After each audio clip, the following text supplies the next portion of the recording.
یہ ساری تکلیفیں میرے نبی نے کس لیے برداشت کی؟ کیا نعوذ باللہ میرے نبی کو شہرت چاہیے تھی؟ میرے نبی کو دنیا کی دولت چاہیے تھی؟ میرے نبی کو دنیا میں نام کمانا تھا؟ نہیں، میرے نبی کا ایک ہی مشن تھا، فَلَعَلَّكَ بَاخِعٌ نَفْسَكَ عَلَىٰ آثَارِهِمْ إِن لَّمْ يُؤْمِنُوا بِهَٰذَا الْحَدِيثِ أَسَفًا۔ اے نبی، آپ کو تو بس ایک بات کی چنتا ہے، ایک بات کی فکر ہے، لوگ کیسے ایمان لے آئے۔ اے نبی، اس چنتا میں، اس فکر میں کہیں آپ اپنے آپ کو ختم نہ کر لیں، کہیں آپ اپنے آپ کو ہلاک نہ کر لیں۔ نبی کا تو ایک ہی مشن تھا میرے بھائی، نبی لوگوں کو جہنم کی آگ سے بچانے کے لیے آئے تھے۔ اور اسی لیے اللہ کے نبی فرماتے ہیں، بخاری اور مسلم کی روایت ہے، او لوگوں، میری مثال اور تمہاری مثال ایسی ہے جیسے کوئی انسان آگ جلاتا ہے، اور جیسے ہی آگ جلاتا ہے، فَجَعَلَ هَٰذِهِ الْفِرَاشُ وَالدَّوَابُ يَقَعْنَ فِيهَا، یہ پتنگے اور یہ پروانے اس آگ میں جانے لگتے ہیں، ان پتنگوں کو، ان پروانوں کو وہ ہٹانے کی کوشش کرتا ہے، مگر وہ بار بار اس آگ میں جاتے ہیں۔ اللہ کے نبی فرماتے ہیں، أَنَا آخِذٌ بِحُجَزِكُمْ عَنِ النَّارِ وَأَنْتُمْ تَقْتَحِمُونَ فِيهَا۔ اے میری امت کے لوگوں، میں تو تمہاری کمر پکڑ کے تم کو جہنم کی آگ سے بچانے کے لیے آیا ہوں، لیکن تم بار بار جہنم کی آگ میں چل جا رہے ہو، چلتے چلے جا رہے ہو۔ وہ نبی ہمیں جہنم سے بچانے کے لیے آیا۔ معراج کا واقعہ یاد کیجیے، اللہ تعالیٰ نے آپ کو 50 ٹائم کی نماز دی، آپ واپس آئے، موسیٰ علیہ السلام سے ملاقات ہوئی، انہوں نے پوچھا کہ کیا ملا؟ کہا 50 ٹائم کی نماز ملی۔ کہا ہے محمد صلی اللہ علیہ وسلم، آپ کی امت 50 ٹائم کی نماز نہیں پڑھ پائے گی، میں نے بنی اسرائیل کو بہت آزمایا ہے، بہت تجربہ کیا ہے، آپ جائیے اور اپنے رب سے کم کروائیے۔ اللہ کے نبی واپس جاتے ہیں اور 50 میں سے 10 کم کروا کر کے 40 کرواتے ہیں، واپس آتے ہیں، حضرت موسیٰ کہتے ہیں یہ بھی زیادہ، اس میں بھی کم کراؤ، 40 سے 30 کرواتے ہیں، 30 سے 20 کرواتے ہیں، 20 سے 10 کرواتے ہیں، اور 10 سے 5 کرواتے ہیں۔ اللہ کے پیارے نبی کو خود اگر پڑھنا ہوتا، آپ تو 50 نمازیں پڑھ لیتے میرے بھائی، لیکن آپ بار بار اپنے رب سے جا رہے ہیں اور کمی کروا رہے ہیں، کس کے لیے؟ ہمارے لیے اور آپ کے لیے، اپنی امت کی آسانی کے لیے۔ مگر ہم اتنے بڑے بے ایمان ہیں، ہم اتنے بڑے مکار ہیں، ہم اتنے بڑے خودغرض ہیں، وہ 5 ٹائم کی نماز بھی آج ہم سے پڑھی نہیں جاتی، 5 ٹائم کی نماز نہیں پڑھی۔ ہمارا نوجوان بیچارہ رات کو 2-2 بجے تک موبائل میں لگا ہے، صبح فجر کی اذان ہو رہی ہے، الصلاۃ خیر من النوم کی آواز اس کے کانوں تک پہنچ رہی ہے، مگر شیطان اس کے کان میں پیشاب کر چکا ہے، اس کا کان شیطان کا مدعا بن چکا ہے، اس کے کان میں شیطان مد چکا ہے، پیشاب کر چکا ہے، اس کو سلا چکا ہے، الصلاۃ خیر من النوم کی آواز آ رہی ہے، مگر وہ فجر کی نماز پڑھنے کو تیار نہیں۔ یہ بہت بڑا بزنس مین بن گیا ہے، یہ بہت بڑا ویاپاری بن گیا ہے، اذان ہو رہی ہے، مؤذن کہہ رہا ہے حی علی الصلاۃ، آ جاؤ نماز کی طرف، حی علی الفلاح، آ جاؤ کامیابی کی طرف، مگر یہ اپنی دکان پر بیٹھا ہے، یہ اپنے کاروبار میں لگا ہے، یہ اپنے بزنس میں لگا ہے، اس کا کاروبار نماز سے بڑا ہو گیا، اس کی تجارت کاروبار، اس کا کاروبار نماز سے بڑا ہو گیا۔ میرے پیارے بھائیوں، اللہ قرآن میں کہتا ہے رجال لا تلہیہم تجارت ولا بیع عن ذکر اللہ، میرے اصلی بندے تو وہ ہیں، میرے حقیقی بندے تو وہ ہیں، میرے مومن بندے تو وہ ہیں کہ اللہ کے ذکر سے اور نماز سے ان کا کاروبار ان کو کبھی نہیں روکتا ہے۔ جب نماز کا ٹائم ہوتا ہے وہ فوراً جا کر کے نماز پڑھتے ہیں، اور ایسا وہ کیوں کرتے ہیں؟ فرمایا یخافون یوما تتقلب فیہ القلوب والابصار، ان کے دل میں قیامت کے دن کا ڈر ہے، ان کے دل میں ڈر ہے کہ قیامت کے دن اللہ کو کیا حساب دیں گے، اس لیے جتنا بڑا بھی کاروبار ہو، نماز کا ٹائم ہوتا ہے وہ جلدی سے جا کے نماز پڑھتے ہیں۔ آج ہمارا حال کیا ہے؟ نبی سے محبت کا دعویٰ بہت کرتے ہیں، نبی کے نام پہ جان دینے کی بات کرتے ہیں، اور 5 ٹائم کی نماز بھی ہم پڑھنے کو تیار نہیں ہے۔ جو نماز نبی کی آنکھوں کی ٹھنڈک تھی، اور جو 50 ٹائم کی ملی تھی، اور نبی کے کہنے پر اور نبی کی سفارش پر اللہ تعالیٰ نے 5 نماز کر دیا تھا، اس نماز کو بھی ہم پڑھنے کو تیار نہیں ہے۔ عزیز علیہ ما عنتم، او لوگوں، ہم نے وہ نبی تم کو دیا ہے جو نبی تم سے بہت زیادہ پیار کرتے ہیں، بہت زیادہ پیار کرتے ہیں۔ وہ نبی رات کو اٹھتے ہیں، قرآن پڑھتے ہیں۔ حضرت عیسیٰ نے اپنی امت کے لیے دعا مانگ لی، ابراہیم علیہ السلام نے اپنی امت کے لیے دعا مانگ لی۔ اللہ کے نبی رات کو اٹھتے ہیں اور روتے ہوئے کہتے ہیں اللہم امتی اللہم امتی، اے اللہ میری امت کا کیا ہوگا، اے اللہ میری امت کا کیا ہوگا۔ جبریل امین آتے اور پوچھتے کہ کیوں رو رہے ہیں آپ؟ کہتے کہ اپنی امت کے لیے رو رہا ہوں۔ اللہ فرماتا ہے اے جبریل جاؤ میرے حبیب سے کہہ دو، میرے نبی سے کہہ دو انا سنرضیک فی امتک ولا نسوءک، اے میرے حبیب اے میرے نبی ہم آپ کی امت کے بارے میں آپ کو خوش کر دیں گے، آپ کو پریشان ہونے کی ضرورت نہیں ہے۔ سلام اس پر جو امت کے لیے راتوں کو روتا تھا، سلام اس پر جو فرش خاک پر جاڑے میں سوتا تھا۔ وہ نبی ہمارے لیے رویا کرتے تھے۔ مسواک بہت پسند تھی اللہ کے نبی، آخری ٹائم بھی آپ اپنے انتقال کے پہلے آپ نے مسواک کی تھی، اور مسواک کر کے آپ دنیا سے گئے تھے، مسواک بڑی پسند تھی۔ مگر آپ کو اپنی امت کی آسانی کا اتنا خیال تھا، آپ نے فرمایا لولا انا شق علی امتی لامرتهم بالسواک عند كل صلاۃ، اگر میری امت کو پریشانی نہ ہوتی، اگر میری امت کو مشکل نہ ہوتی، میں ہر نماز کے ٹائم ضروری کر دیتا مسواک کو، مگر ضروری کر دیتا تو دقت آ جاتی، پریشانی آ جاتی، اس لیے آپ نے مسواک کو ضروری قرار نہیں دیا۔ یہ ہے اس نبی کا مقام اور اس نبی کی عظمت۔ میرے پیارے ساتھیوں، وہ نبی ہمارے لیے آسانیاں لے کر گیا۔ اور آگے بڑھی دنیا میں تو اس نبی کا جو مقام ہے وہ ہے ہی، کل قیامت کے دن بھی اس نبی کا ایک الگ مقام ہوگا، ایک الگ شان ہوگی۔ آپ نے فرمایا انا سید ولد آدم یوم القیامہ، میں قیامت کے دن تمام آدم کی اولاد کا سردار رہوں گا۔ واول من ينشق عنه القبر، اور قیامت کے دن سب سے پہلے میری قبر پھٹے گی۔ واول شافع، اور قیامت کے دن سب سے پہلے میں سفارش کروں گا۔ کوئی نبی سفارش کرنے کو تیار نہیں۔ سورج 1 میل کی دوری پر گرمی سے لوگ بے حال، پسینے سے بے حال، اور اللہ تعالیٰ انتہائی غصے میں ہوگا، اور لوگ سارے نبیوں کے پاس جائیں گے اور سارے نبی کہیں گے ہم آج اللہ کی بارگاہ میں بات نہیں کر سکتے، اللہ بہت غصے میں ہے، ہم بول نہیں سکتے، ہم سے کچھ چوک ہوئی ہم بات نہیں کر سکتے۔ سارے نبی اپنی فکر کریں گے، اور جب ہمارے نبی کے پاس لوگ جائیں گے، محمد رسول اللہ کے پاس لوگ جائیں گے، آپ کہیں گے انا لہا، میں تمہاری سفارش کروں گا۔ اور اللہ کے آخری نبی اللہ کی بارگاہ میں ایسا سجدہ کریں گے ویسا سجدہ آج تک کسی نے نہیں کیا، اللہ کی ایسی تعریف بیان کریں گے ویسی تعریف آج تک کسی نے نہیں کی۔ اور اس کے بعد اللہ آواز دے گا یا محمد ارفع راسک، اے میرے نبی اے محمد آپ سر اٹھائیے، سل توتا، آپ مانگیے آپ کو دیا جائے گا، اشفا تو شفا، آپ شفاعت کیجئے آپ کی شفاعت قبول کیجئے۔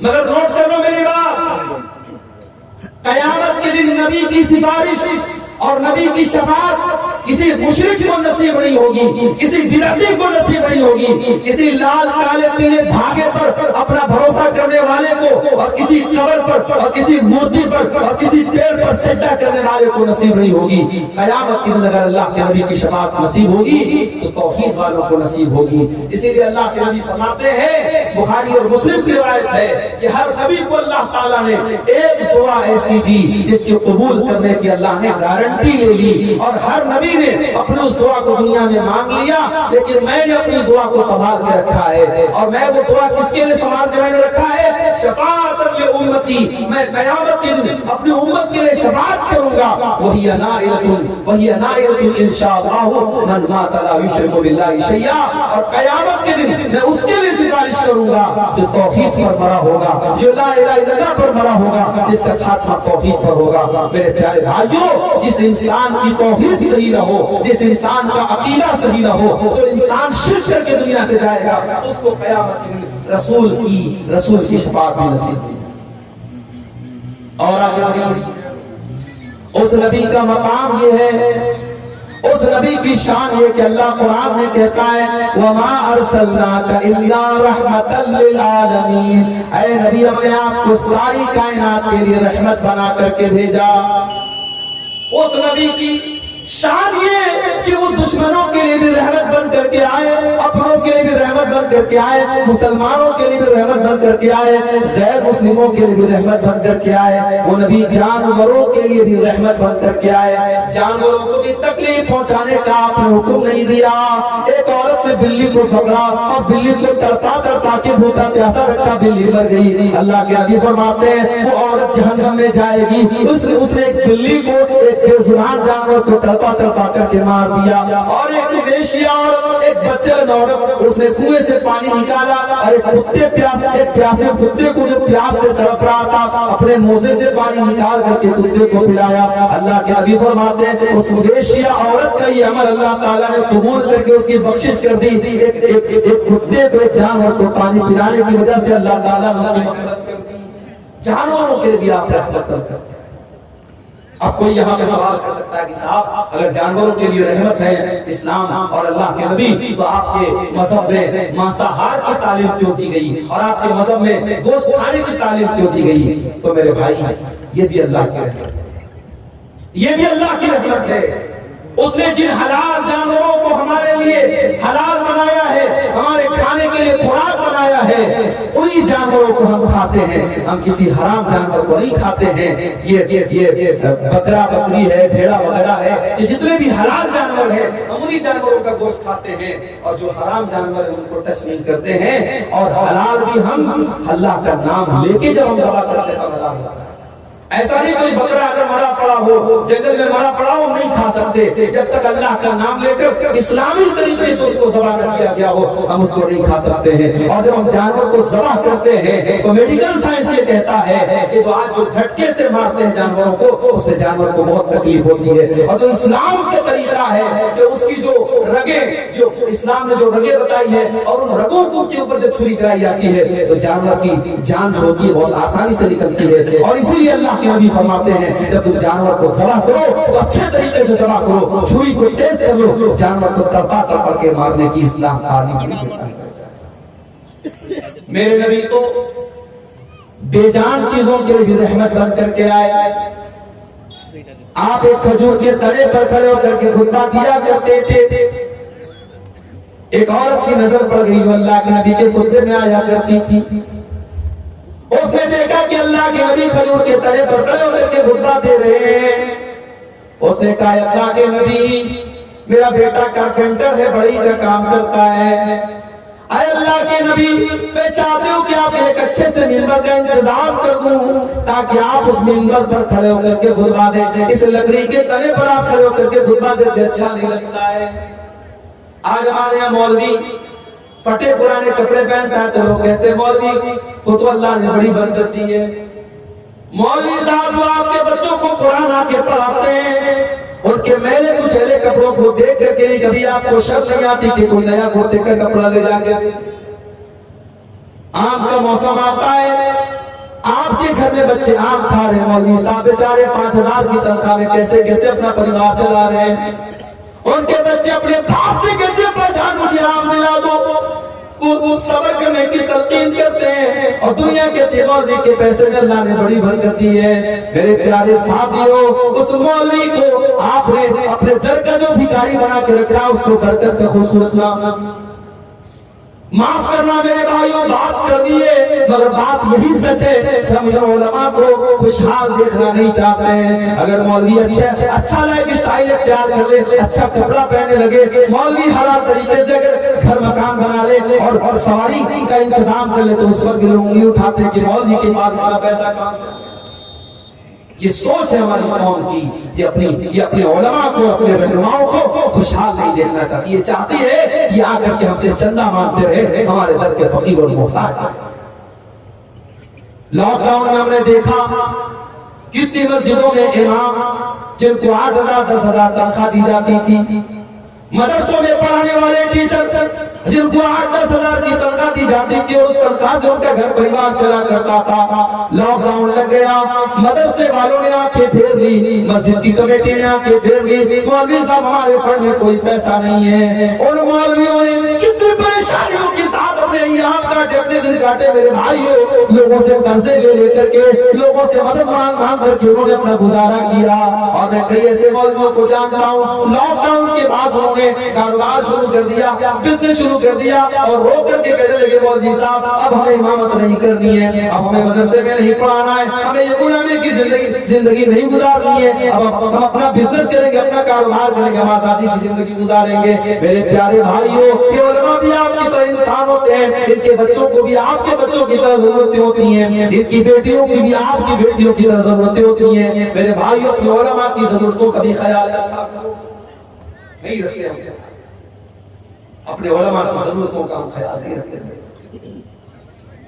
मस्जिदों में कभी आप जाकर के देखिए इमाम के रहने का कमरा कितना बड़ा होता है।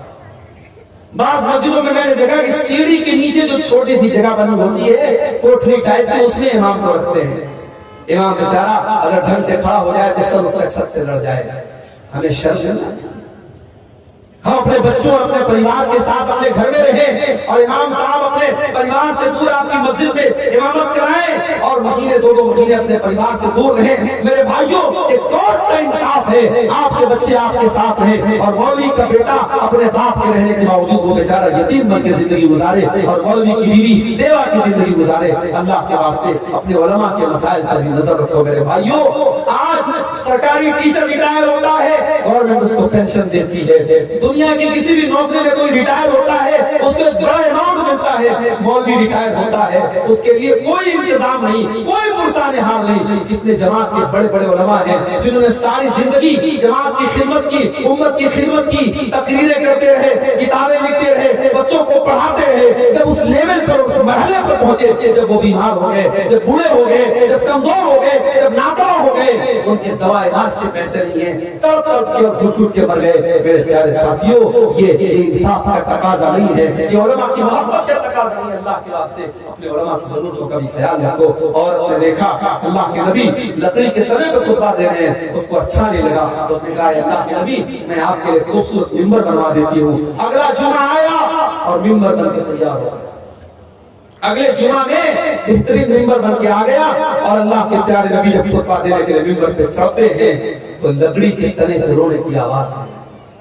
लकड़ी के तने को आपने साइड में डाल दिया, किनारे डाल दिया, लकड़ी के तने से रोने की आवाज आने लगी। सहाबे किराम हैरान हो गए कि लकड़ी का तना कैसे रो रहा है, इससे रोने की कैसे आवाज आ रही है। अल्लाह के प्यारे नबी मिंबर से उतरते हैं और उस लकड़ी के तने को अपने सीने से लगाते हैं और उसमें रहमत के अल्फाज हैं। अल्लाह के नबी कहते हैं अगर इसको अपने सीने से न लगाता लहरना इला यौमिल क़ियामह, तो ये क़यामत तक रोता रहता। और जब आपने उसको अपने सीने से लगाया फजालत तइनुआनी नस्बी, तो वो लकड़ी का तना बच्चे की तरह सिसकने लगा। पहले तो रोने की आवाज आ रही थी और जब आपने सीने से लगाया तो सिसकने की आवाज आने लगी। जैसे छोटे बच्चे जब रोते रहते हैं और माँ जब उनको गोद में ले लेती है, बाप उनको गोद में ले लेता है, तो रोना तो बंद कर देते हैं मगर सिसकने की आवाज थोड़ी देर तक आती है। लकड़ी के तने से सिसकने की आवाज आ रही थी।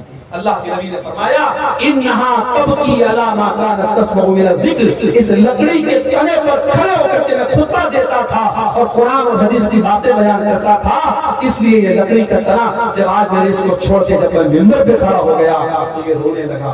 मेरे प्यारे साथियों, एक लकड़ी का तना अपने नबी से मोहब्बत करता था, एक लकड़ी का तना कुरान से मोहब्बत करता था, एक लकड़ी का तना हदीस से मोहब्बत करता था। हम कितने बदनसीब हैं, हमें किससे अच्छे लगते हैं, हमें कहानियां अच्छी लगती हैं, हमें फजूल बातें अच्छी लगती हैं और हमें कुरान और हदीस की मजलिसों में मजा नहीं आता, हमें कुरान और हदीस की बातों में हमें लुत्फ नहीं आता। मेरे प्यारे साथियों, उस लकड़ी के तने के लिए अल्लाह के प्यारे नबी रहमत भर करके आए, उस बेजान चीज के लिए आप हम तो उस नबी का कलमा पढ़ने वाले, वो नबी जिनकी शान और जिनका मकाम है।